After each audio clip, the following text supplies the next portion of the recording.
নমস্কাৰ পোনপ্ৰথমে মই পুনাকল্যাণী সকলোকে স্বাগতম জনাইছোঁ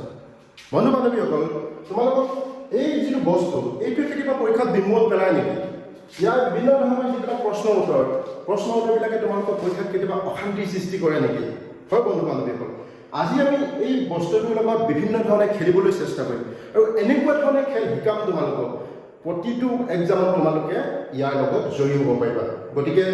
তোমালোকে খেলটো উপভোগ কৰা আমি একেলগে খেলো যাতে পিছৰ পৰৱৰ্তী খেলসমূহত তোমালোকে অকলেই ইয়াক জয় কৰিব পাৰা যিকোনো এটা খেল খেলাৰ লগতে আমি খেলৰ লগত জড়িত ব্যক্তিসকলৰ লগত চিনাকি হৈ লোৱাটো নিতান্তই প্ৰয়োজনীয় গতিকে বন্ধু বান্ধৱীসকল আমি যিহেতু ইয়াৰ লগত খেলিম গতিকে ইয়াৰ বিভিন্ন অংশবিলাকৰ লগত আমি প্ৰথমতে চিনাকি হৈ লওঁ ঠিক আছে এতিয়া বৃত্তক সাধাৰণতে যিকোনো এটা বিন্দুক কেন্দ্ৰ কৰি আমি বৃত্তটো আঁকো আৰু সেই বিন্দুটোক আমি কি বুলি কওঁ কেন্দ্ৰবিন্দু প্ৰতিটো বৃত্তৰ মাজত একোটা কেন্দ্ৰবিন্দু থাকিবই বন্ধু বান্ধৱীসকল আমি যদি এই বিন্দুটোক কেন্দ্ৰ কৰি কম্পাছে যদি এনেকৈ আঁকিছিলোঁ গতিকে ইয়াক কোৱা হ'ব কেন্দ্ৰবিন্দু ঠিক আছে বৃত্তৰ সাধাৰণতে প্ৰতিটো বৃত্তৰ একোটা কেন্দ্ৰবিন্দু থাকে এইটোক আমি কেন্দ্ৰবিন্দু বুলি কওঁ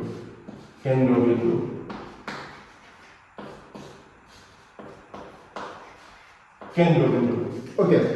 ইয়াৰ নামটো হ'ল কেন্দ্ৰবিন্দু আমি নাম দি দিব পাৰোঁ যিকোনো ও বুলি দি দিলোঁ ওটো হৈছে আমাৰ যিটো বৃত্ত সেই বৃত্তটো কেন্দ্ৰবিন্দু ওকে এতিয়া বন্ধু বান্ধৱীসকল বৃত্তৰ কেন্দ্ৰৰ পৰা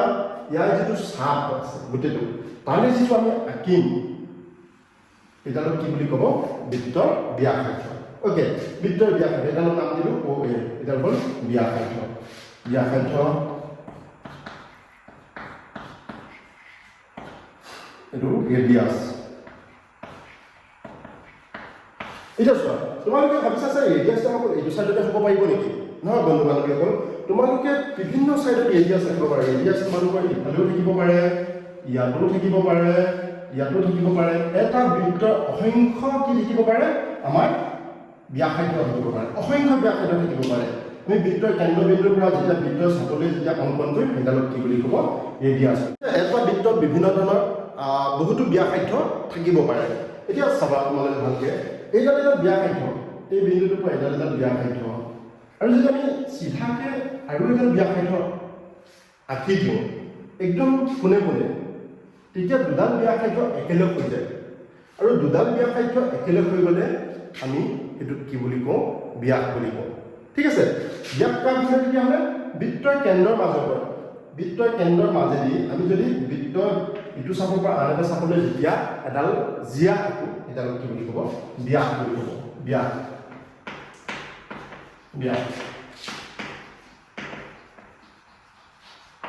ওকে এডাল হ'ল ব্যাস এতিয়া ব্যাসাৰ্ধ গম পালোঁ ব্যাস গম পালোঁ আমি এতিয়া চাওঁ আৰু এটা আছে জিয়া একোটা বৃত্তত বিভিন্ন ধৰণৰ জিয়া থাকিব পাৰে বন্ধু বান্ধৱীসকল এইডাল হ'ল বৃত্তৰ জিয়া আমি যেতিয়া সমান্তৰালভাৱে যিকোনো আঁকি যাম এইবিলাক হ'ল বৃত্তৰ একোটা জিয়া বিভিন্ন ধৰণৰ জিয়া থাকিব পাৰে এটা বৃত্তত বিভিন্ন ধৰণৰ জিয়া হ'ব পাৰে এনেকৈও থাকিব পাৰে বা বেলেগ এটা চাইডতো থাকিব পাৰে এইবিলাক হ'ল জিয়া এতিয়া চাবা এইডাল জিয়া ব্যাসডাল একোডাল জিয়া হ'ব পাৰে কিন্তু ব্যাসাৰ্ধডাল নহয় কিয় ব্যাসাৰ্ধডাল অকল কেন্দ্ৰৰ পৰা এটা চাইডতহে থাকে জিয়া হ'বলৈ হ'লে ইটো চাপৰ পৰা ইটো চাপত লাগি থাকিব লাগিব কাৰণ ব্যাসাৰ্ধডালে এটা চাপতে লাগিছে কিন্তু ব্যাসডালে দুটা চাপত লাগিছে ব্যাস আমি গোটেইডালক একেলগে কি বুলি কওঁ ব্যাস বুলি কওঁ ব্যাস হ'ব এইটো কোৱা নহয় এইডাল ধৰি লোৱা এইটো নাম যদি আমি বি বুলি দিলোহেঁতেন ব্যাসডাল কি হ'লহেঁতেন এ বি হ'লহেঁতেন ঠিক আছে এ বি হ'লহেঁতেন আৰু আমাৰ এইটো ব্যাসাৰ্ধডাল কি হ'লহেঁতেন অ এ হ'লহেঁতেন অ এডাল ব্যাসাৰ্ধ মানে অকল এইটোপা পৰা এইটোপালেহে ব্যাসাৰ্ধ আৰু এই গোটেইডাল কি হ'ব এডাল ব্যাস তাৰমানে আমি ইয়াৰ পৰা কি বুজিলোঁ ব্যাস হ'বলৈ হ'লে কি হ'ব লাগিব দুডাল ব্যাসাৰ্ধ লাগিব বুজি পাইছেনে দুডাল ব্যাসাৰ্ধ অ এ এডাল ব্যাসাৰ্ধ অ বি এডাল ব্যাসাৰ্ধ এইটো চেণ্টাৰ আছে কেন্দ্ৰবিন্দু ব্যাস হ'বলৈ হ'লে দুডাল ব্যাসাৰ্ধ লাগিব এইটো তোমালোকে বুজি নাপাব এইটো সূত্ৰ বুলি মুখস্থ কৰিলে মনৰ ওপৰত প্ৰেছাৰ কৰিব ব্যাস হ'বলৈ হ'লে দুডাল ব্যাসাৰ্ধ লাগিব ইয়াৰ পৰা ইয়ালৈ গতিকে এতিয়া আমি চাই আছিলোঁ জিয়া আমাৰ দুটা চাপৰ পৰা বৃত্তৰ দুটা চাপৰ পৰা ইটো চাপৰ পৰা আন এটা চাপলৈ যেতিয়া লাগি থাকে এই দুডালক আমি জিয়া বুলি কওঁ এইবিলাক হ'ল জিয়া অ'কে এইবিলাক হ'ল জিয়া ঠিক আছে এতিয়া চোৱা এডাল জিয়া এডাল জিয়া এডাল জিয়া এডাল জিয়া এডাল জিয়া এডালো জিয়া এডালো জিয়া এডালো জিয়া ঠিক আছে এতিয়া তোমালোকে কথা এটা অবজাৰ্ভ কৰা এটা বৃত্তৰ আটাইতকৈ দীঘল যেডাল জিয়া সেইডাল আন এটা নামে জনা যায় কি বুলি জনা যায় বাৰু সো আটাইতকৈ দীঘল জিয়াডাল কোনডাল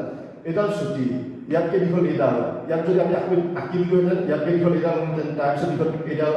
আটাইতকৈ দীঘলডাল কোনডাল এইডাল এতিয়া মই কি সুধিছিলোঁ এটা বৃত্তৰ আটাইতকৈ লংগেষ্ট যেডাল আমাৰ জিয়া ক'ত হয় সেইডালৰ নাম কি সেইডালৰ নাম ব্যাস মানে ব্যাসডাল হৈছে আটাইতকৈ দীঘল জিয়া ঠিক আছে আটাইতকৈ দীঘল জিয়াডাল হ'ল কি হয় ব্যাস আটাইতকৈ দীঘল জিয়াডাল ব্যাস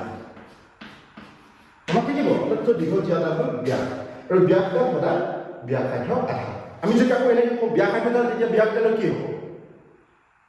সৰি ব্যাসডাল সদায় ব্যাসাৰ্ধৰ দুগুণ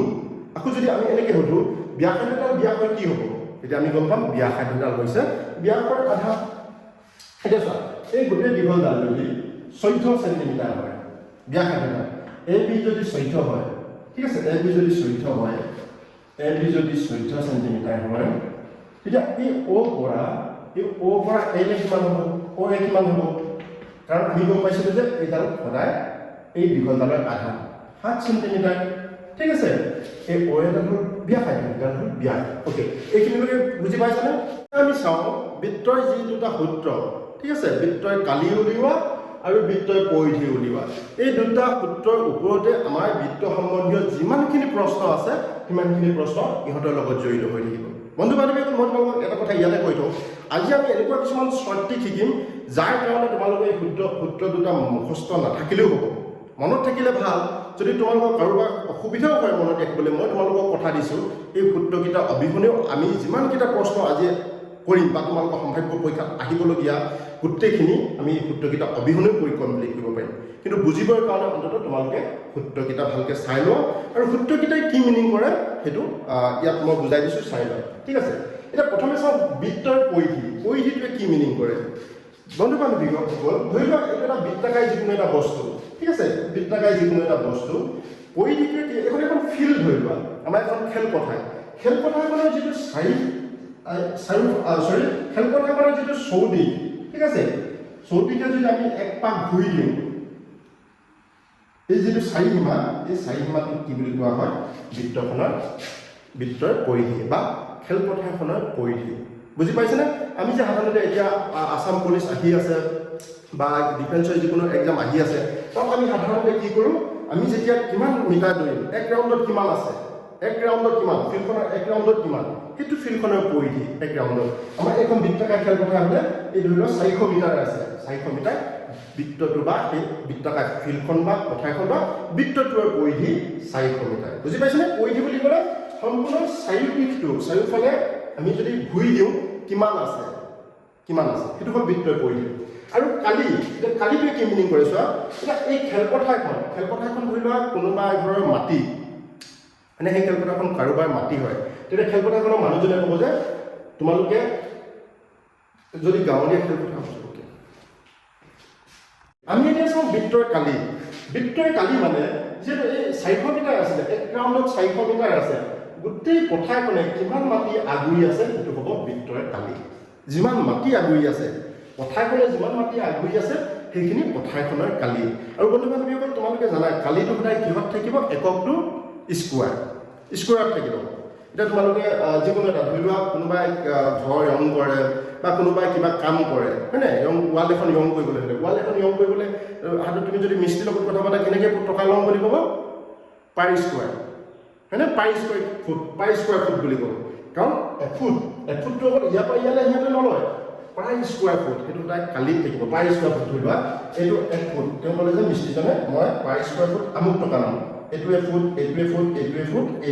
এই গোটেইখিনি যদি ৰং কৰিবলৈ হ'লে কালিটো কৰিব লাগিব কাৰণ আমি অকল ৱালখনৰ এনেকৈ চাইডত 4টা সীমা মাৰি ৰং কৰি দিলেতো নহ'ব গোটেইখিনি কৰিব লাগিব গোটেইখিনি পাৰ স্কুৱাৰ ফুটত সিহঁতে কিমান ল'ব এইটো কৰি দিব ঠিক আছে কালি মানে যিমানখিনি অংশ আগুৰি আছে এই বৃত্তটোৱে যিমানখিনি অংশ আগুৰি আছে সেইখিনি কালি আৰু কালি এককটো সদায় স্কুৱাৰত থাকিব মনত ৰাখিবা পৰিধি এককটো সদায় আমাৰ স্কোৱাৰত নাথাকে ঠিক আছে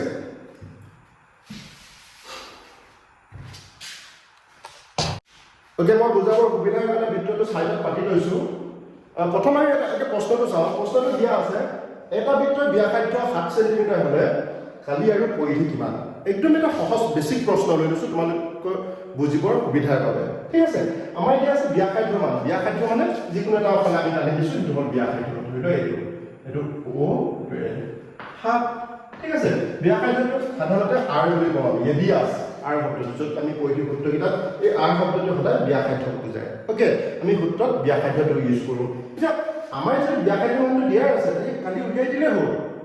ব্যাসাৰ্ধ মান 7 দিয়া আছে কালি উলিয়াই দিয়া কালিটো কিমান হ'ব কালি এই ভিডিঅ'টো কালিৰ ক্ষেত্ৰত আমি যদি কৰোঁ পাৰ R স্কোৱাৰ ঠিক আছে পাৰ R স্কোৱাৰ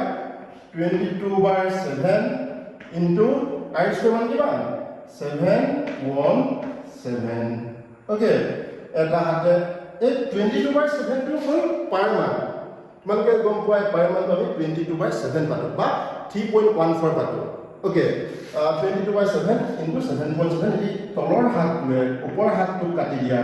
তাৰপিছত কোন কৰি দিয়া 7 × 14 4 7 × 14 কে 15 এটা চাবা ইয়াত যে একক আছিল সেন্টিমিটাৰ না সেন্টিমিটাৰ আছিল ইয়াত এককটো সদায় সেন্টিমিটাৰ স্কয়াৰ আহিব সেন্টিমিটাৰ স্কয়াৰ কালি সদায় এককটো কি থাকে স্কয়াৰত থাকে কিয় স্কয়াৰ থাকে বন্ধুসকল মই ইয়াতে কৈ দিছো এই হাতৰ লগতো সেন্টিমিটাৰ আছিল আৰু এই হাতৰ লগতো সেন্টিমিটাৰ আছিল ওকে হিটা আমি একক কিটা পাতি দিয়া নাই যেতিয়া দুটা সেন্টিমিটাৰ কোণ হৈ যায় দুটা সেন্টিমিটাৰ কোণ হৈ গ'লে সদায় সেন্টিমিটাৰ স্কয়াৰ হৈ যায় কাৰণ তোমালোকে জানা a কোণ a স্কয়াৰ হৈ যায় আৰু a প্লাস a হলে টুৱাইস a হৈ যায় ঠিক আছে যদি কোণ হৈ আছে centimetre into centimetre equal centimetre square হ'ব আৰু সদায় মনত ৰাখিবা কালি এককটো সেন্টিমিটাৰ স্কয়াৰত থাকিবই লাগিব এই সেন্টিমিটাৰ হোক মিটাৰ হোক যিকোনো হোক স্কয়াৰত থাকিব লাগিব ঠিক আছে ওকে এটো হ'ল আমাৰ কালি এটা আমি পৰিধি চাওঁ পৰিধি মানে কি দিয়া আছে পৰিধি 2 পাই r মান কিটা কাটি দিয়া 2 মানটো 2 22/7 আৰু মানটো কিমান আছে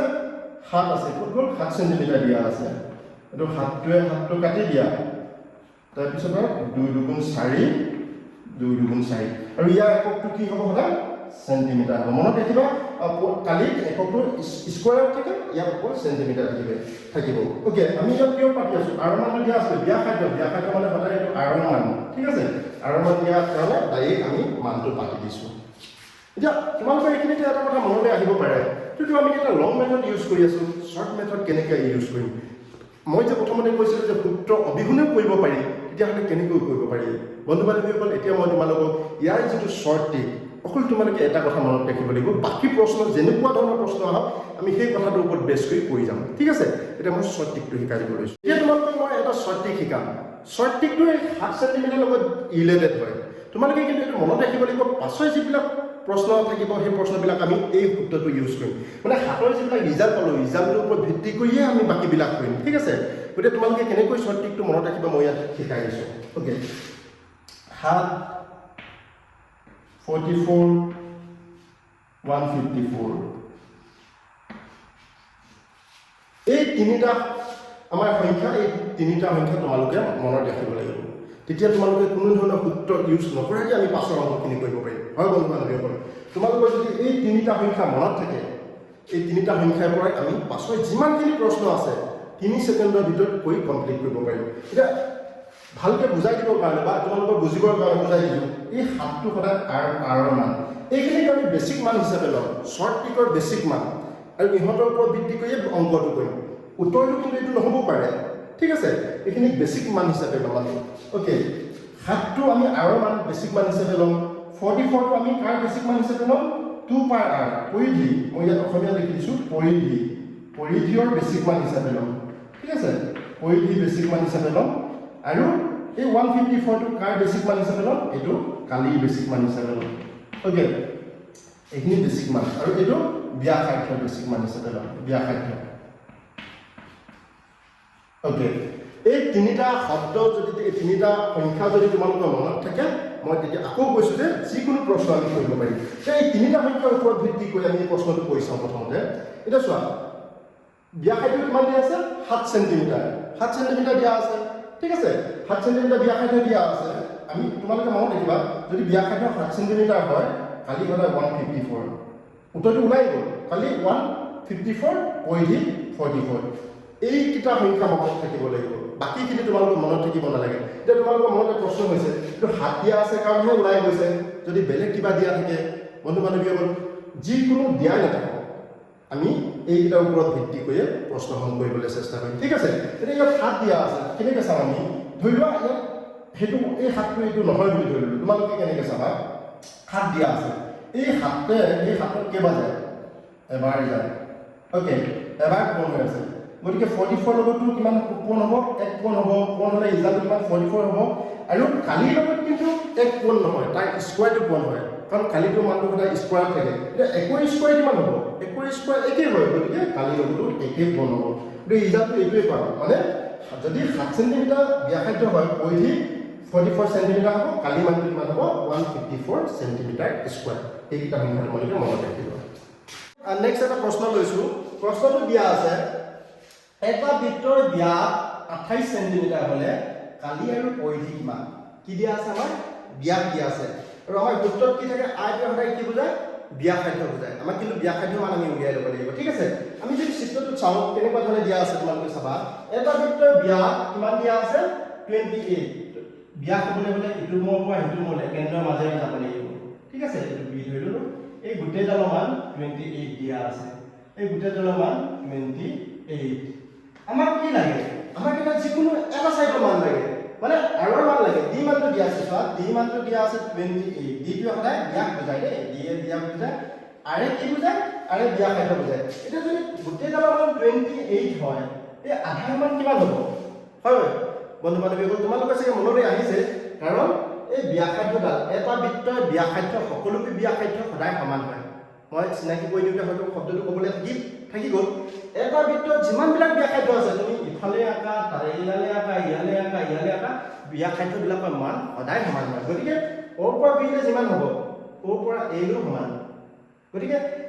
এ বি মান যদি 28 হয়, তেতিয়া এই যিটো অ'টো, তেতিয়াহ'লে কি হ'ব? সদায় কেন্দ্ৰবিন্দু হ'ব। কেন্দ্ৰৰ পৰা দুভাগ কৰি দিম আমি, এটা ভাগৰ মান কিমান হ'ব? 14। কাৰণ আমি পাইছিলোঁ যে ব্যাসডাল সদায় ব্যাসাৰ্ধৰ দুগুণ, গতিকে ব্যাসাৰ্ধডাল ব্যাসৰ আধা। অ' বি উলিয়াবলৈ হ'লে আমি 28/2 কৰি দিম, গতিকে আৰৰ মানটো কিমান হ'ব? সদায় 14। মনত থাকিবনে? আৰৰ মানটো 14 হ'ব। যদি ব্যাসৰ মান 20 কিবা এটা দিয়া লাগিব, ব্যাসাৰ্ধডালৰ মান তাৰ আমি আধা কৰি ল'ম। আধা কেনেকৈ কৰিম? 2 এ ডিভাইড কৰি দিম, ঠিক আছে। 28ক 2 এ ডিভাইড কৰি দিলে 14 পালোঁ। এতিয়া আমি যদি কালি উলিয়াওঁ, এইটো এৰিয়া বুলি পাতিছোঁ, ঠিক আছে। কালি উলিয়ালে কি পাম আমি? পাৰ আৰ স্কোৱাৰ। পাৰ আৰ স্কোৱাৰ কিমান হ'ব? 22/7 ইনটু আৰ স্কোৱাৰ মান 14 কোণ 14। কোণ কৰি দিয়া, 7 দুগুণ 14। এইটো কাটি দিওঁ আমি, হৰণ কৰি দিছোঁ। গতিকে কিমান পালোঁ? এইফালে 2 22 পূৰণ হ'লে 44, আৰু 44 ইনটু 14। 44 14 আমি পূৰণ কৰিলে কিমান পাম? 44 লগত 10 পূৰণ কৰিলে 440 পাম, আৰু 4 4 16, 4 4 16 কে 17। 440ৰ লগত আমি যদি এইটো যোগ কৰি দিওঁ, 176, 6 7 11 4 কে 5 কে 6, 616 পাম, ঠিক আছে। 616 চেণ্টিমিটাৰ স্কোৱাৰ। তোমালোকে যদি পূৰণ কৰি চাবা, এই পূৰণটো মই কেনেকৈ কৰিলোঁ, যিটো 14 আছে, 14টো সাধাৰণতে মই ভাগ কৰি লৈছোঁ। 10 যিহেতু পূৰণ কৰিলে গম পাওঁ, পাছেদি শূন্য বহি যায়, অ'কে। 10 440ৰ লগত 44ৰ লগত পূৰণ হ'লে 440 হ'ল, আৰু 4টো থাকি গ'ল। 4 যদি 44ৰ লগত পূৰণ কৰিলে 176 হয়, যোগ কৰি দিছোঁ, 616 পাইছোঁ। তোমালোকে চাইডত কৰি চাব পাৰা দেই, যদি সন্দেহ হয়। তোমালোকে পূৰণটো যেনেকুৱা ধৰণে কৰা, সেইটো তোমালোকৰ টেকনিকৰ ওপৰত নিৰ্ভৰ কৰিব। 4 4 16 উপৰি কৰে, 4 4 16কে 17। 1 4 গুণ 4, 1 4 গুণ 4, 6 7 4 11 1 4 কে 5 6, ঠিক আছে। এইটো উত্তৰটো হয়নে? 616, অ'কে। এইটো পালোঁ আমি কালিটো পালোঁ 616, অ'কে। এৰিয়াটো 616, এইটো মই এৰিয়াটো 616 বুলি পাতি থৈ দিছোঁ, 616 মোহাৰি দিছোঁ, ঠিক আছে। এতিয়া আমি পৰিসীমা চাওঁ। পৰিসীমা বা পৰিধি একেটা শব্দই বৃত্তৰ ক্ষেত্ৰত সাধাৰণতে পৰিধি বুলি কওঁ, বৰ্গ আয়ত হ'লে পৰিসীমা বুলি কওঁ। এতিয়া আমি কি চাওঁ? পৰিধি। পৰিধি চাওঁ পৰিধি কিমান আছিলে 2 পাই r পৰিধিটো c বুলি ক'ব 2 মানটো 2 বহাই দিয়া r মানটো 22/7 বহাই দিয়া r মানটো কিমান বহাই দিবা r মানটো 7 বহাই দিয়া এটা হাতে হাতে কাটি দিয়া সৰি r মানটো 7 নহয় দে r মানটো 14 হয় এটা 7 দুগুণ 14 কিমান পালা 44 * 2 পূৰণ কৰি দিয়া 2 4 গুণ 8 2 4 গুণ 8 ওকে 88 আমি পৰিধিটো কিমান পালো 88 ওকে 88 সেন্টিমিটাৰ এই সেন্টিমিটাৰ স্কয়াৰ দিব এটা সেন্টিমিটাৰ ওকে এইখিনি মান পালো আমি ট্ৰেডিশনেলত কৰি এটা শৰ্ট ট্ৰিক ইউজ কৰো শৰ্ট ট্ৰিকটো চাবা দেই তোমালোকে যদি কোনোবাই ট্ৰেডিশনেলত কৰিব জানা শৰ্ট ট্ৰিক চাও বুলি আহিছা তেন্তে ট্ৰেডিশনেল কথাখিনি তোমালোকে স্কিপ কৰি ল'বা কাৰণ মই ট্ৰেডিশনেল ফৰ্মুলা বুজাই দিছো নহলে বহুতৰে অসুবিধা হৈ থাকে বস্তুটো ৰিজাল্টটো কেনেকৈ পালেগে শৰ্ট ট্ৰিকটো এনি ইউজ কৰি দিয়া হৈছে নেকি মানটো সঠিক হয় নে নহয় বা কেনেকুৱা ধৰণে মই বুজিব পাৰো তাৰ কাৰণে মই এক্সপ্লেইন কৰি দিছো যদি তোমালোকে জানাই ট্ৰেডিশনেলত ভিডিওটো কাটি তোমালোকে শৰ্ট ট্ৰিকটো চাই ল'বা ঠিক আছে ওকে এটা আমি শৰ্ট ট্ৰিকটো চাও শৰ্ট ট্ৰিকত কৈছিলো যে তোমালোকে তিনিটা নাম্বাৰ বেসিক নাম্বাৰ হিচাপে লৈ ল'বা আমি সেইকেইটাৰ ওপৰত ভিত্তি কৰি বাকিবোৰ কৰিম কি আছে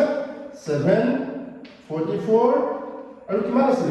154 মনত থাকিবনে এই তিনিটা সংখ্যা আপোনালোকৰ মনত থাকিব লাগিব তেতিয়াহে তোমালোকে শুদ্ধ অবিহনে কৰিব পাৰিবা ওকে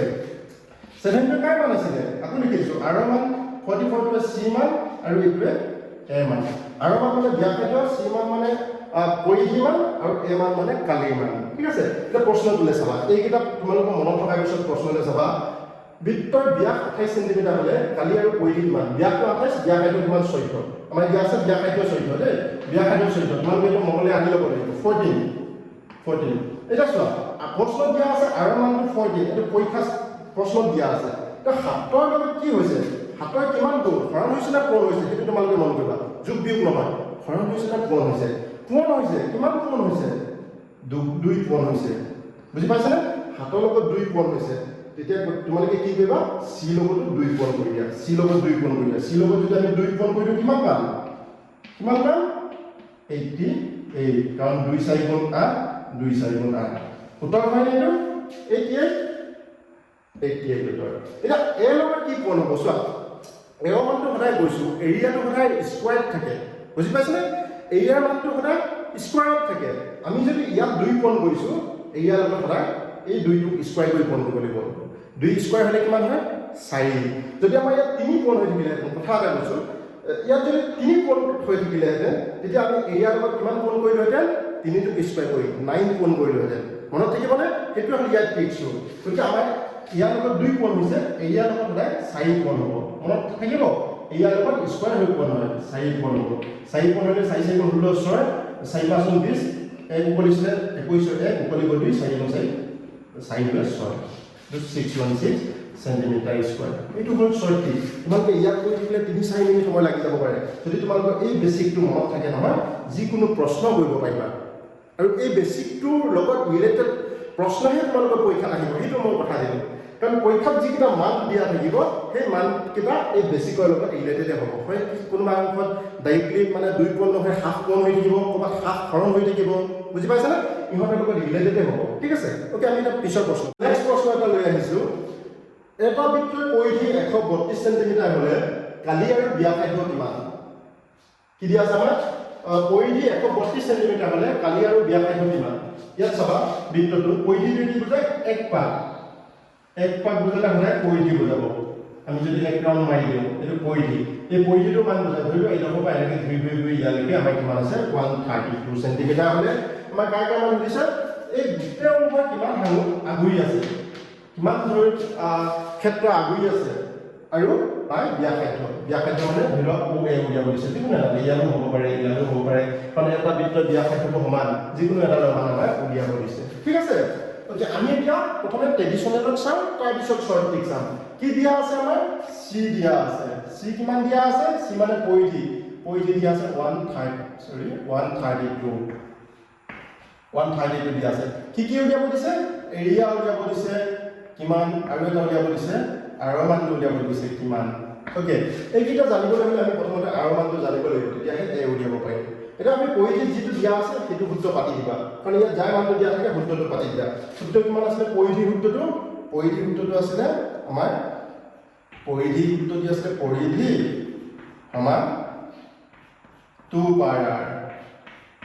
এতিয়া পৰিধি চোৱা পৰিধি মানটো দিয়া আছে 132 কোনে পাতি দিয়া পৰিধি য'ত লিখিছিলা কোনে পাতি দিবা 132 সমান চিহ্নৰ জেগাত সমান চিহ্ন পাতা 2 টো ইয়াত থাকিলে পাৰৰ মানটো কিমান 22/7 আৰু এইটো r মানটো কিমান আছে আমাৰ r মানটো নাই টো পাতি দিছো কাৰণ আমি r মানটো উলিয়াব লাগে ওকে আকৌ কৈ দিছো পৰিধি মানটো পৰিধি কোনে পাতিলা এইকেইটা সূত্ৰত যিকেইটা আছে পাৰৰ মানটো পাতি দিলা এতিয়া আমি কি কৰিম এতিয়া আমি কিবা কাটকুট কৰিব পাৰো নেকি চাও ওকে এই হাতটো সাধাৰণতে কি হয় ইফালে যেতিয়া সব কোণ হৈ থাকে এই হাতটো ইয়াৰ লগত কোণ হ'ব ওকে সমান চিহ্ন ইফালে কোণ হৰণ হৈ আছে সমান চিহ্ন ইফালে আহিলে ই এটা কোণ হয় কাৰ লগত কোণ হ'ব 132 লগত 7 কোণ হ'ব আৰু এইকেইটা ওপৰত কি হৈ আছে আমাৰ ইফালে আৰু লগত কোণ হৈ আছে আমি বুজি পাব কাৰণে এটা আমি পাতি দিওঁ কিমান থাকিলে 2 * 22 r কোণ ওকে এটা এইকেইটা ইফালে লৈ আহিম 132 * 7 এট কিলে 2 * 22 এটো r মানটো ওকে এটা কাটি দিয়া বা দুয়ে যদি আমি 132 কাটি দিও 2 * 12 সবাই গল আৰু 22 যদি 66 কাটি দিও তিনিবাৰ যাব মানে কিমান হলে r মানটো 7 × 21 r মানটো 21 সেন্টিমিটাৰ ওকে r মানটো 21 সেন্টিমিটাৰ তাৰ পিছত আমি এটা চাও ইয়াতে পাতি লবা r মানটো 21 সেন্টিমিটাৰ বুলি গম পালো কিমান আছে ন 21 সেন্টিমিটাৰ ওকে এইফালে শৰ্টকাট ইউজ কৰিম ইয়াতে আমি বাকিটো উলিয়াও এতিয়া কাই লাগে আমাৰ r মানটো ললে এইয়া লাগে কালি মান লাগে মানটো পাতি দিয়া মান পাতি দিলে ওলাই যাব কালি এইখিনিলৈকে আমাৰ বেছিক কুৱেশ্যন দেই আমি এতিয়া যিখিনি অলপ ভাল যিখিনি প্ৰশ্ন আছে পৰীক্ষাত অহাৰ চান্স বেছি আছে ইয়াৰ পাছৰ প্ৰশ্নটোৰ পৰা এইবিলাক আলোচনা কৰিম তোমালোকক বুজি পাবৰ কাৰণে এইকেইটা প্ৰথমতে আলোচনা কৰিছো ফৰ্থ গ্ৰেডৰ এক্সাম হয়তো দিব পাৰে লাষ্ট ফৰ্থ গ্ৰেডৰ এক্সামত আৰু থাৰ্ড গ্ৰেডৰ এক্সামত দুটা প্ৰশ্ন আহিছে এই প্ৰশ্নখিনি আমি ইয়াত আলোচনা কৰিম ওকে কালি সূত্ৰটো পাতি দিয়া পাৰ r² পাৰ মানটো কিমান 22/7 r মানটো কিমান r মানটো আমাৰ পাতি দিয়া 21 * 21 ওকে কাটি দিয়া 7 × 21 কিমান থাকিলে আমাৰ 66 আৰু এফালে কিমান থাকিলে 20 থাকিলে সৰি 21 থাকিলে ওকে 3 × 6 থাকিলে আৰু এফালে 21 থাকিলে এতিয়া আমাৰ কোণ কৰিলে কিমান পাম কোণ কৰিলে আমি যদি পাও 0 13 আৰু 66 6 8 3 1 1386 তোমালোকে কেনেকৈ কোণ কৰিবা সাইডত কোণ কৰি লবা 66 21 1 1 6 × 6 1 6 × 6 2 6 × 12 2 2 6 × 12 13 6 6 2 8 3 1386 ওকে ইয়াত মই এটা কৈ দিওঁ মই যদিও কোণ কৰি আছো কোণটো বুজাই দিয়া নাই কেনেকৈ কোণ কৰিছো তোমালোকে দুটা লাইনে হৈছে আৰু মই খালি কোণ ক্যালকুলেশন কৰি কাৰণে মুখতে ইয়াত পাতি দিছো কেনেকৈ কৰিবা যদি তোমালোকৰ খুব এটা ডাঙৰ সংখ্যা থাকে থাকিলে সাধাৰণতে শূন্য টুকিয়া কৰি লবা 21 আছে নহয় 21 টো মই 20 যোগ 1 কৰি লৈছো ঠিক আছে 20 যোগ 1 প্ৰথমে 20 এ কোণ কৰি তাৰ পিছত 1 এ কোণ কৰি যোগ কৰি দিম 20 এ কোণ কৰিলে জানো এটা শূন্য বহিব 2 * 12 2 * 12 কে 1320 আৰু 1 এ কোণ কৰিলে জানো 66 জাস্ট যোগ কৰি দিয়া তেতিয়া ক্যালকুলেশনটো অলপ সহজ হয় ওকে 1386 এটো সেন্টিমিটাৰ স্কয়াৰ পালো কিমান পালো 1386 সেন্টিমিটাৰ স্কয়াৰ ওকে ঠিক আছে ইয়ালৈকে আমাৰ টেনচন হৈ গ'ল বুজি পাইছা ঠিক ইউজ কৰি আমি এটা চাও কেনেকুৱা ধৰণে এইটো কৰিব পাৰো ওকে আৰু মই মোবাইল দিছো মানকিটা ওলাই আছে এইকেইটা মান ওলাই দিলে আমি চাও শৰ্টকাট কি কৈছিলো মই তোমালোকক তিনিটা বেসিক মান কিটা আকৌ ইয়াত পাতিছো আমি যদি এই অংকটো এনেকুৱা প্ৰশ্ন দুটা আহি কৈছো যাতে তোমালোকৰ বেসিক মান কিটা মনত থাকি যায় 7 কিমান আছে কিমান 44 ঠিক আছে 44 নেক্সট কিমান ওকে 154 কাটা মান আছে এইটো আছে r ৰ মান এইটো আছে c মান এইটো আছে r মান ওকে এটা আমি কাৰ মান দিয়া আছে পৰিধি মানে তাই c মান c টো আমি পৰিধি বুলি কওঁ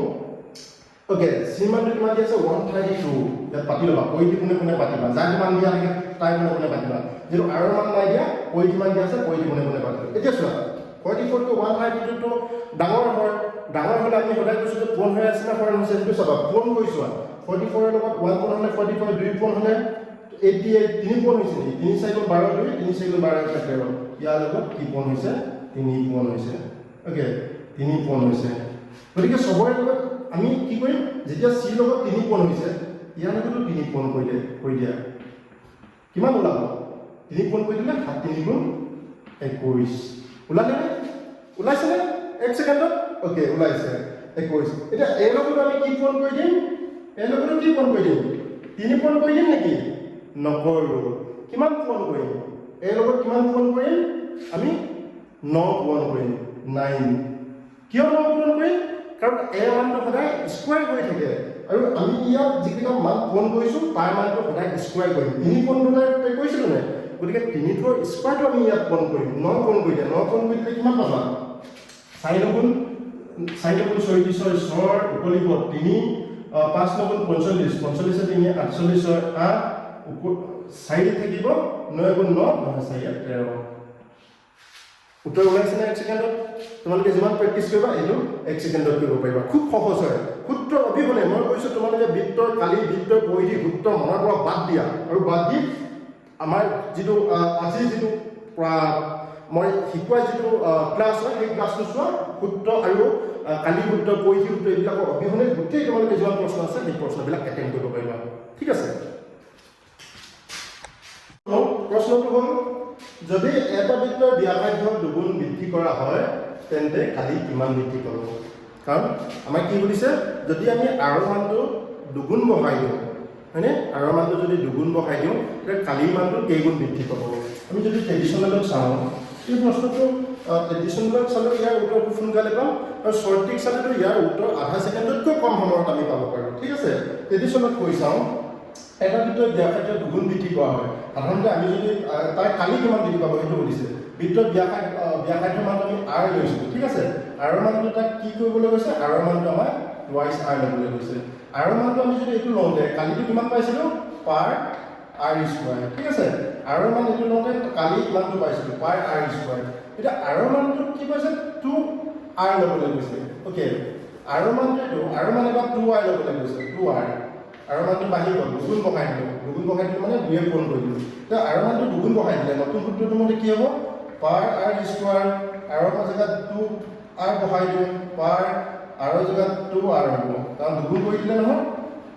কিমান থাকিলে পাৰ মানটো পাৰ থাকিলে 2 দুগুণ 4 4r স্কয়াৰ 4 টো আগলৈ লৈ আহো 4 পাৰ r স্কয়াৰ এই পাৰ r স্কয়াৰটো কাই আছিল আৰু কালি আছিল না আৰু কালি আছে পাৰ r স্কয়াৰ আগেই কেইগুণ লাগিব 4 গুণ লাগিব মানে r মানটো যদি দুগুণ বৃদ্ধি কৰো পাৰ মানটো কেইগুণ বৃদ্ধি হয় 4 গুণ বৃদ্ধি হয় এনসাৰটো কেইগুণ হ'ব 4 গুণ বুজি পালে মই আকৌ বুজাই দিছো প্ৰথমে দিয়া আছে r যদি আমি বৃদ্ধি কৰি দিও তেতিয়া কি হ'ব হৈছে যদি r থাকিলে কালিটো পাৰ r স্কয়াৰ হয় সেইটো আমি জানো এটা r মানটো দুগুণ ল'ব গৈছে 2r ল'ব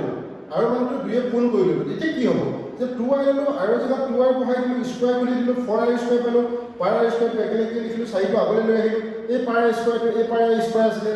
আগেদি কি গুণ বাঢ়ি গ'ল 4 গুণ বাঢ়ি গ'ল এটা শৰ্টিক কেনেকৈ কৰে চোৱা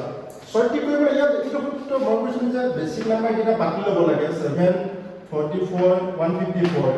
এইকেইটা তোমালোকে ইয়াত নাপাতিলেও হয় এনে পাতি ল'ব পাৰা কাৰণ ৰিজাল্টটো ওলাই থাকে চোৱা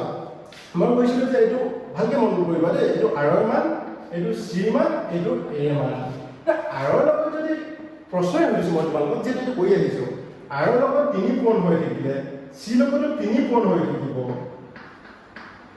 a লগত কিমান পূৰণ হ'ব যদি ভিডিওটো স্ক্ৰীন নকৰাকৈ চাইছা তেনে নিশ্চয় ক'ব পাৰিছা a লগত কিমান পূৰণ হ'ব a লগত 9 পূৰণ হ'ব ওকে আমাৰ প্ৰশ্নটো কৰিছে r ৰ মানটো দুগুণ বৃদ্ধি কৰা হয় এইটো r আছিল নহয় r ৰ মানটো যদি দুগুণ বৃদ্ধি কৰিলো তেতিয়া c মানটো দুগুণ বৃদ্ধি হ'ব মনত ৰাখিবা c মানটো দুগুণ বৃদ্ধি হ'ব তেতিয়া a মান কি হ'ব a মানটো 4 গুণ বৃদ্ধি হ'ব এটা সঠিক এই ধৰণৰ প্ৰশ্নটোৰ পৰা তোমালোকে কি শিকিলা যদি ইয়াত যিমান পদ্ধতি দিয়ে 2 গুণ দিয়া আছে নে তাৰ উত্তৰটো সদায় এইটো স্কোয়াৰ কৰি দিবা উত্তৰ পাই যাবা 2 গুণ হলে উত্তৰটো কেই গুণ বৃদ্ধি হ'ব কালিটো 4 গুণ ওকে কিন্তু মন কৰিবা এখানে কি দিয়া আছে কালি দিয়া আছে নে আৰু পইধি দিয়া আছে যদি পইধি দিয়া থাকে একে গুণে বৃদ্ধি পাব যদি আৰু মানে দুগুণ বৃদ্ধি পায় পইধি মানে দুগুণে বৃদ্ধি পাব কালি মান 4 গুণ বৃদ্ধি পাব যদি আৰু মানে 3 গুণ বৃদ্ধি পায় পইধিও 3 গুণ বৃদ্ধি পাব কালি কিন্তু 9 গুণ বৃদ্ধি পাব আৰু মানে যদি 4 গুণ বৃদ্ধি পায় পইধি 4 গুণ বৃদ্ধি পাব কালি 16 গুণ বৃদ্ধি পাব কাৰণ কালিটো সদায় স্কোয়াৰ থাকে বাকি যদি আৰটো যিমান বাঢ়ি যায় পইধিটো সিমানে বাঢ়ি যাব ঠিক আছে যদি কালি কিমান গুণ বৃদ্ধি পাব বুলি এনেকুৱা ধৰণৰ প্ৰশ্ন হ'লে ইয়াত যদি তোমালোকৰ 5 গুণ বৃদ্ধি পালে বুলি সুধিছে তেতিয়া উত্তৰটো স্কোয়াৰ কৰিব 5 5 গুণ 25 ঠিক আছে স্কোয়াৰ কৰি যিমান পাবা সেইটোৱে হ'ব ইয়াৰ উত্তৰ যদি কালি সুধে ঠিক আছে ওকে যদি আকৌ এইটো ব্যাখ্যাটো 7 গুণ বৃদ্ধি কৰা হয় তেন্তে তাৰ কালি কিমান গুণ বৃদ্ধি পাব জলদি কোৱা কাৰণ এইটো শিকি গলো এইটো কি কৰি দিম আমি এইটো স্কোয়াৰ কৰি দিম 7 7 গুণ 49 গুণ 49 গুণ বৃদ্ধি পাব কালি ঠিক আছে এইটো আৰু কৰিবলে প্ৰয়োজন নাই আধা সেকেন্ডতকৈ কম সময়ৰ ইয়াৰ উত্তৰ ওলাই গৈছে ওকে নেক্সট আমি প্ৰশ্ন লৈ আহিছো খুবেই এটা ইম্পৰ্টেন্ট প্ৰশ্ন প্ৰায়বিলাক কম্পিটিটিভ এক্সামত এই প্ৰশ্নটো আহি থকা দেখা যায় আৰু বহুতে প্ৰশ্নটো স্কিপ কৰে এটা ইমান টান প্ৰশ্ন আহি প্ৰশ্নটো কৈ নাথাকো সময় এনে যাব কথা বন্ধু-বান্ধৱীসকলে এই প্ৰশ্নটো তোমালোকে 2 ছেকেণ্ডতকৈ কম সময়ত ইয়াৰ উত্তৰ উলিয়াব পাৰিবা আৰু মই বাৰে বাৰে কৈছো যে এনেকুৱা ধৰণৰ প্ৰশ্ন পৰীক্ষাত অহাৰ সম্ভাৱনা খুবেই বেছি প্ৰায়বিলাক কম্পিটিটিভ এক্সামত আহি থাকে প্ৰশ্নটো চোৱা এখন চাইকেলৰ বৃত্তাকাৰ চকাৰ ব্যাসাৰ্ধ 42 সেন্টিমিটাৰ চাইকেলৰ চকা দেই মানে চকাটোৰ স্পক যিবিলাক আছে এই কেন্দ্ৰৰ পৰা তালৈকে যিবিলাক 42 সেন্টিমিটাৰ চকাটোৱে সম্পূৰ্ণকৈ 10 পাক ঘূৰোতে কিমান বাৰ অতিক্ৰম কৰিব লাগিব এইটো চকাটো আছে নহয় চকাটো আছে চকাটো চোৱা এইটো এটা বিন্দু ধৰি ললো দেই এইটো এটা বিন্দু এই বিন্দুটো যেতিয়া চকাটোৱে এপাক কেতিয়া হ'ব এপাক এনেকে ঘূৰি এনেকে ঘূৰিব নহয় বিন্দুটো ওপৰলৈ যাব ওপৰলৈ গৈ আকৌ তললৈ আহিব এনেকে ঘূৰি আকৌ এনেকুৱা পাবহি ঠিক আছে এনেকুৱা পাব লাগিব বিন্দুটো তেতিয়া এপাক হ'ব এটা সেই এপাক যেতিয়া চকাটোৱে ঘূৰিবলৈ হয় তেতিয়া কি হয় জানানে মই তোমালোকক এটা কাৰণে এটা বস্তু লৈ আহিছোঁ এই বস্তুটো সহায়ত বুজাবলৈ চেষ্টা কৰিছোঁ এইটো ধৰি লোৱা চাইকেলৰ চকাটো ঠিক আছে চাইকেলৰ চকাটো এনেকে আছে বন্ধু-বান্ধৱীৰ কথা এনেকে আছে এটা এপাক যেতিয়া ঘূৰিবলৈ হ'ব চাবা কেনেকে হ'ব এপাক ঘূৰিবলৈ হ'লে এনেকে যাবনে চাইকেলৰ চকাটো ধৰি লোৱা এনেকে যাব আকৌ ই ওপৰলৈ যাব এইটো বিন্দুটো আকৌ এনেকে ইয়াত আহি পৰিব লাগিব য'ৰ পৰা আৰম্ভ হৈছিলে বিন্দুটো তেনেকে এতিয়া সম্পূৰ্ণ এপাক হ'ব তাৰমানে এপাকটো আমি কি বুজিম চাইকেলখনৰ চকাটোৱে এপাক যাব যদি আমি চকাটো ভাঙি চিধা কৰি দিলে যিমান দূৰত্ব হয় এপাকত সিমানটোৱে যায় এইটো ধৰি লোৱা চাইকেলৰ চকাটো হয়নে চাইকেলৰ চকাটো এইটো চাইকেলৰ চকাটো এই চকাটো যদি এপাকত কিমান যায় বুলি ক'লে আমি কি পাম এইটো ভাঙি যদি এনেকে চিধা কৰি দিওঁ যিমান দূৰ হয় এপাকত সিমানে যায় তাৰমানে কি বুজিলা এই যিটো চকাটো এই যিটো এপাকটোৱে কি বুজা চকাটো এপাকে চকাটো পৰিধি এইটো চকাটো পৰিধি নহয় জানো সম্পূৰ্ণ এপাকটো চকাটো পৰিধি আমি আগতে পাইছিলোঁ যে কেইপাক মাৰিব কেইপাক দৌৰিব পাৰে সম্পূৰ্ণ এপাকটো চকাটো পৰিধি গতিকে আমি বুজি পালোঁ যে চকাটোৰ পৰিধি সমান এক পাক বুজি পালানে ওকে মই ইয়াত লিখি দিছোঁ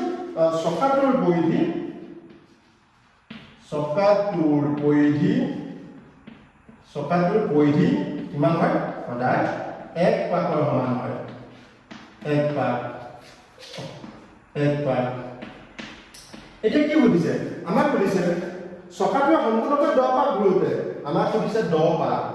ঘূৰাৰ কথা সুধিছে 10 পাক মানে একৰ লগত 10 পূৰণ হৈ আছে হয়নে তাৰমানে আমি চকাটোৰ পৰিধি যিমান পাম তাকো 10 পূৰণ কৰি দিম এপাকত যদি 20 যায় 10 পাকত কিমান যায় 10 দুগুণ 20 পূৰণ কৰি দিলে হ'ল এপাকত যদি 30 যায় 30 মিটাৰ যায় 10 পাকত কিমান যাব এপাকত যদি 10 যায় 10 পাকত 100 যাব এপাকত যদি 20 যায় 10 পাকত কিমান যাব 200 যাব ঠিক আছে 10 পূৰণ কৰি দিলে আমি মানটো পাম এতিয়া আমি চাওঁ চকাটোৰ পৰিধি প্ৰথমতে উলিয়াই লওঁ চকাটোৰ পৰিধি কেনেকৈ উলিয়াবা ব্যাসাৰ্ধ দিয়া আছে 42 সেন্টিমিটাৰ তোমালোকে টেলিছনতো কৰিব পাৰা শৰ্ট ট্ৰিক ইউজ কৰিব পাৰা মই এইফালে টেলিছন কৰি দেখুৱাই দি আছোঁ তোমালোকে শৰ্ট ট্ৰিক কৰি মোতকৈ আগত ৰিজাল্টটো উলিয়াই দিয়া পৰিধি মানটো কিমান পাইছিলোঁ আমি পৰিধি c সমান 2 পাই r পাতি দিয়া মানটো 2 * 22/7 ইনটু আৰু মানটো কিমান 42 7 6 গুণ 42 কিমান পালো 2 দুগুণ 4 2 দুগুণ 4 ইনটু 6 কৈ দিয়া 6 4 গুণ 24 4 উকলিব 2 6 4 গুণ 24 25 26 264 কিমান দিয়া আছে সেন্টিমিটাৰ হয়নে শুদ্ধ হৈছে না 6 মানে 264 সেন্টিমিটাৰ যায় চকাটোৱে এপাকত কিমান যায় এপাকত যায় কৈছে 264 ওকে এপাকত 264 বুজি পালে না চকাটো কৈ দিয়ে 264 মানে এপাকত 264 এটা 10 পাকত কিমান যাব 10 পাকত 264 লগত 10 হে কোন কৈ দিয়া সমান কিমান যাব যেটো এক পাকত যায় সমান 264 সেন্টিমিটাৰ ঠিক আছে 10 পাকত যাব আমি পৰীক্ষাত তেনেকৈ লিখি থাকো দীঘলীয়াকৈ 10 পাকত যাব 264 into 10 সমান 2640 সেন্টিমিটাৰ এইটো হ'ল আমাৰ কেনেকৈ এটা চকাই এপাক ঘূৰোতে বা 20 পাক ঘূৰোতে বা 30 পাক ঘূৰোতে কিমান দূৰ যায় এইটো পুৰা এটা সহজ উপায় ঠিক আছে বুজি পাইছে না প্ৰশ্নটো আকৌ কৈ দিছো যেতিয়া তোমালোকৰ চকা এটাই কিমান দূৰ অতিক্ৰম কৰিব বুলি প্ৰশ্ন সোধে প্ৰশ্নটো সাধাৰণতে এই চকাটোৰ পৰিধিটো উলিয়াই ল'লা আৰু পৰিধিটো উলিওৱাৰ পাছত মানে এপাকৰ মান উলিয়ালা আৰু এপাক উলিওৱাৰ পাছত যে পাক দিয়া আছে সেইটো পূৰণ কৰি দিয়া যিমান পাবা সেইটোৱে হ'ব তাই এনসাৰ এটা আমাৰ কিমান মিটাৰ সেন্টিমিটাৰ যায় উত্তৰটো হ'ব 2640 সেন্টিমিটাৰ আৰু এইটো মিটাৰ হ'লে কিমান হ'ব মিটাৰ হ'লে 100 ডিভাইড কৰি দিয়া 26.40 মিটাৰ আৰু কিলোমিটাৰ হ'লে 1000 সৰল কৰি দিলে হৈ গ'ল ঠিক আছে তেনেকুৱা ধৰণে আমি উলিয়াব পাৰোঁ হ'ব সঠিকটো একে ধৰণে কৰিব পাৰিবা তোমালোকে পাতি লোৱা বেছিক মানকেইটা 744 154 তাৰ মানে কি দিয়া আছে 7 দিয়া আছে তো 7 ৰ মানটো সৰি কিমান দিয়া আছে ব্যাসাৰ্ধ এটো আৰ মান আছিলে এটো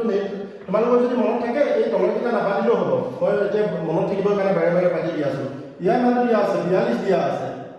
কিমান কোণ হৈছে 6 কোণ হৈছে 6 কোণ কৰি দিয়া ইয়াৰ লগতো 6 কোণ কৰি দিয়া কিমান পাবা মানটো 6 4 24 4 6 4 24 5 24 264 বনালা না এতিয়া উত্তৰটো পোৱাৰ পিছত ইয়াত যিমান পাক দিয়ে কোণ কৰি দিবা যদি 10 পাক দিয়ে 10 পাকেটো কোণ কৰিবলৈ ভাল পাছত এটা শূন্য বহাই দিলে হ'ল এই 20 দিও বা 15 দিও বা যে নিটো কোণ কৰি দিবা তাৰ লগত যে পাক দিয়া থাকে পাকটো কোণ কৰি দিবা ঠিক আছে এতিয়া পাক দিয়া আছে আমাৰ ইয়াত 10 পাক দিয়া আছে গতিকে 10 টো ইয়াত কোণ কৰি দিম যদি 20 পাক দিয়া থাকে 20 টো কোণ কৰি দিম যদি 30 পাক দিয়া থাকে 30 টো কোণ কৰি দিম সেইটোৱে হ'ব আমাৰ কিমান দূৰ যাব সাধাৰণতে কিমান দূৰ যাব বুলি ক'লে সদায় পৰিধি আহিব তাত চকাটো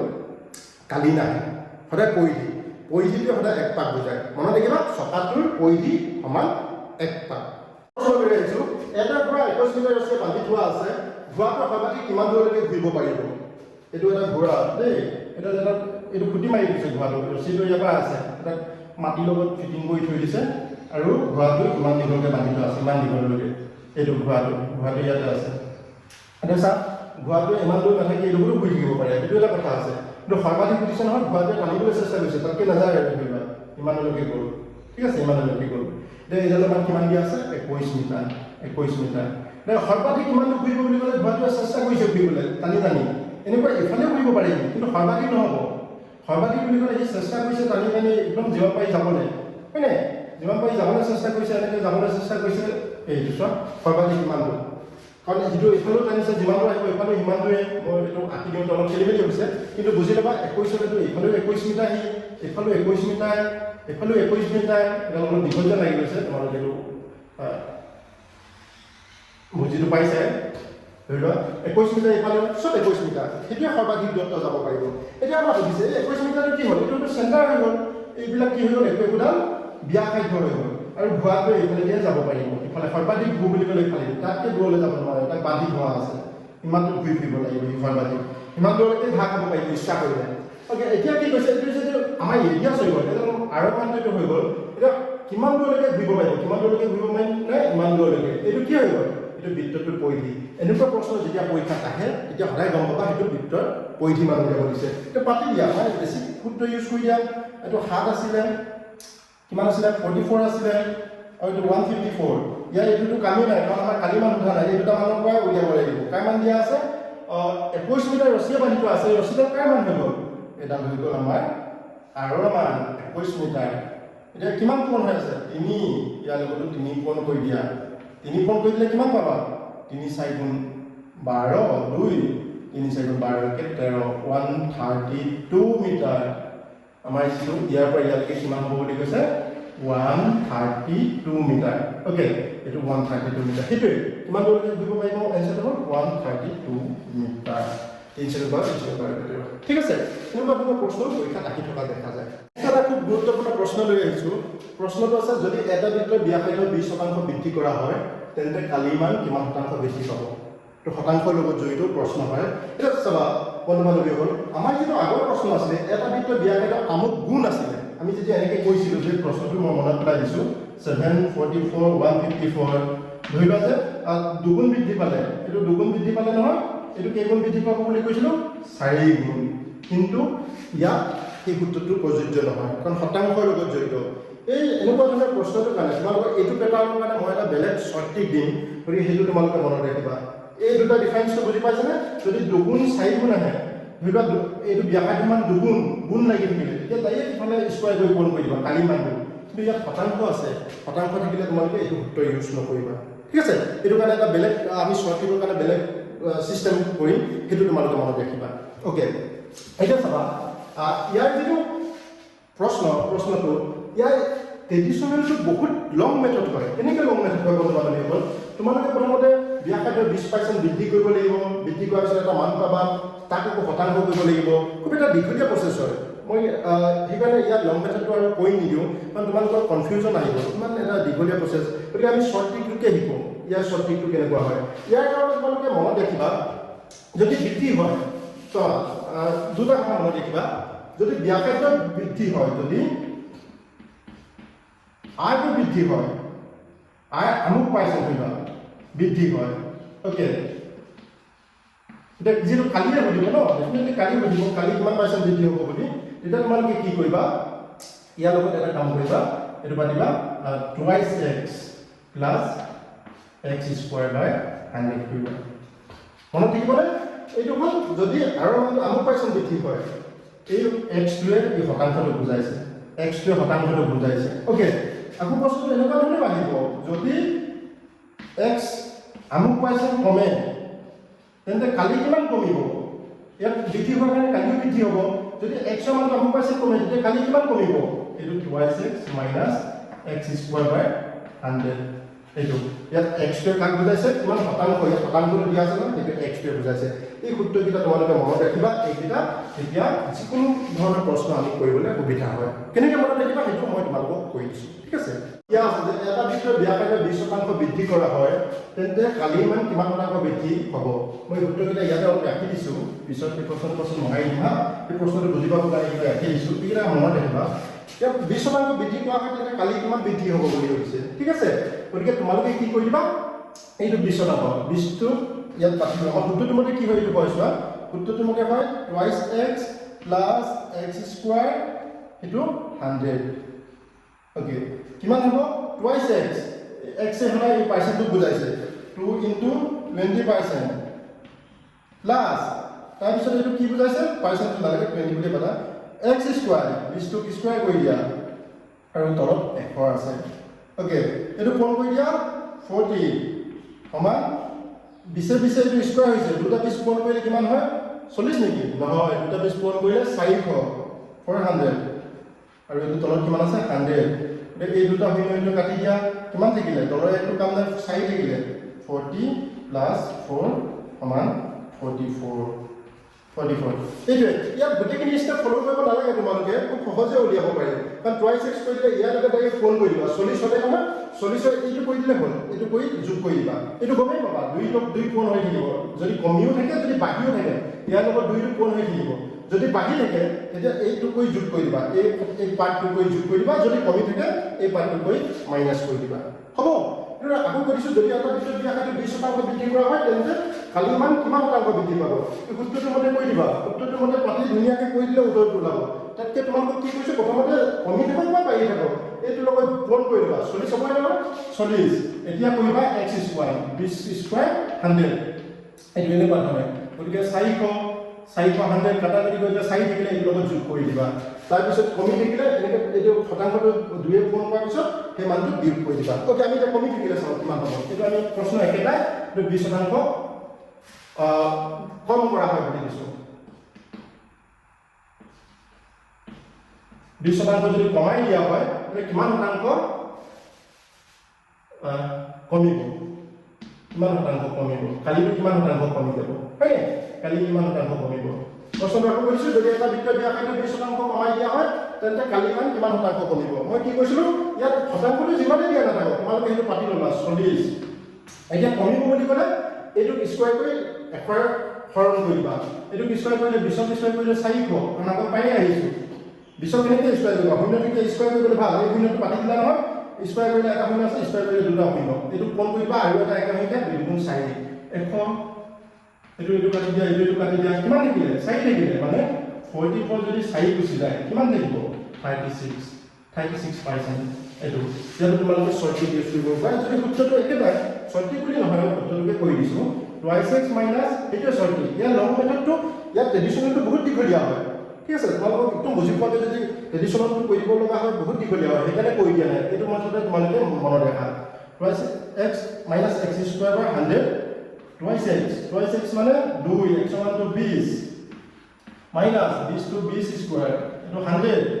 এইটো 100 বেকেট দিবা ডাবল ডিজিট থাকিলে, 2 দুগুণ 4 মাইনাছ এইটো 400, এইটো 100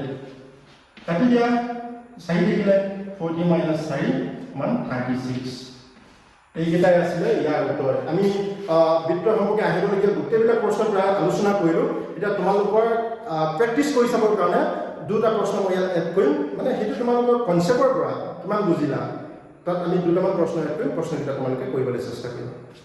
নেক্সট প্ৰশ্নটো আছে, যদি এটা বৃত্তৰ শতকৰা 100% বৃদ্ধি হ'লে কালি মান কিমান শতাংশ বৃদ্ধি হ'ব, কালি মান কিমান শতাংশ বৃদ্ধি হ'ব। এই প্ৰশ্নটো যদি তোমালোকে প্ৰেক্টিছ কৰি থাকা ন, প্ৰশ্নটো দেখিয়ে তোমালোকে কৈ দিব পাৰিবা 300 শতাংশ বুলি। কেনেকৈ পাৰিবা চোৱা, ইয়াৰ লগত মই 2 গুণ কৰিবলৈ কৈছিলোঁ, 2 গুণ কৰিলে কিমান হ'ব, 100 লগত 2 গুণ কৰিলে কিমান হ'ব 200, এইটো জলদি কৰিব পাৰি। তাৰপিছত কি কৰিবলৈ কৈছিলোঁ, ইয়াক স্কুৱাৰ কৰি 100 সমান কৰি দিব লাগিব, কিমান আছিলে x স্কুৱাৰ বাই 100 নাছিলে জানো, কাৰণ x স্কুৱাৰ মানে 100 দুটা পদ হৈ আছে, 100 দুটা তলৰ 100 এটা, ওপৰ 100 দুটা তলত এটা আছে, কাটা কাটি কৰি দিলে এটা 100 থাকিব, আৰু এইটো যোগ হ'ব, এইটো কিমান চোৱা 100 কোণ 100, তলত 100 আছিলে, এইটো কাটি দিলে 100 থাকিলে, আৰু এই 200 লগত যদি 100টো যোগ হয় কিমান হ'ব 300। বুজি পাইছানে? আগত যিটো শ্বৰ্ট ট্ৰিক ইউজ কৰিছোঁ, লং মেথডটো কি আছিলে, মানে শ্বৰ্ট মেথড সেইটো সূত্ৰই মই ইয়াত মুখত কৰিবলৈ চেষ্টা কৰিছোঁ, 2x প্লাছ x স্কুৱাৰ বাই 100, হয়নে, 2x মানে 2 into 100,